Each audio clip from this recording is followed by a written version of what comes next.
Main ચોકની અંદર આજે મનુસ્મૃતિ દહનનો કાર્યક્રમ યોજવામાં આવ્યો છે.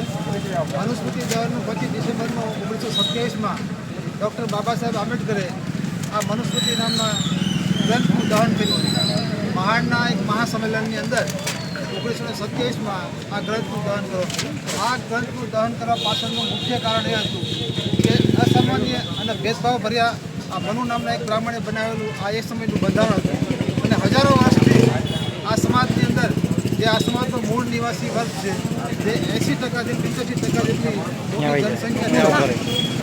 આ દેશની બધી જ મહિલાઓ સાથે અમાન્ય વ્યવહાર કરી અને એમનો શિક્ષણથી વંચિત કરી દેવામાં આવ્યો. આ ગ્રંથની અંદર આવી બધી જોગવાઈઓ હતી અને બાબા સાહેબ આંબેડકરે ખૂબ ઝીણવટથી આનો અભ્યાસ કરેલો અને અભ્યાસ બાદ એમને માલુમ પડ્યું કે આ દેશના મૂળ નિવાસીઓનું જે પણ કાંઈ અધોગતિ છે એનું મૂળ કારણ જ આ ગ્રંથ છે. આ ગ્રંથ એ માનવ વચ્ચે ભેદભાવ મહિલાઓના અધિકારોથી વંચિત કરતો હોય એ આમ નાગરિકોને સામાજિક ભેદભાવોથી પીડિત કરતો હોય હોઈ શકે નહીં.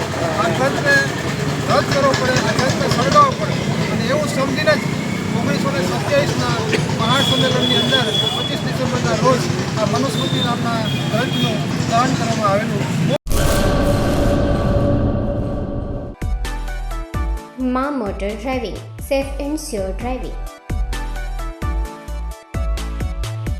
ડ્રાઇવિંગ એ શોખ સાથે આપની મોટી જવાબદારી પણ છે. અમારા ઇન્સ્ટ્રક્ટર દ્વારા સચોટ અને સરળ માર્ગદર્શન. આપની રોજની તાલીમની માહિતી મેળવીને શું અધુરાશ છે એના ઉપર પૂરું ફોકસ કરાય છે.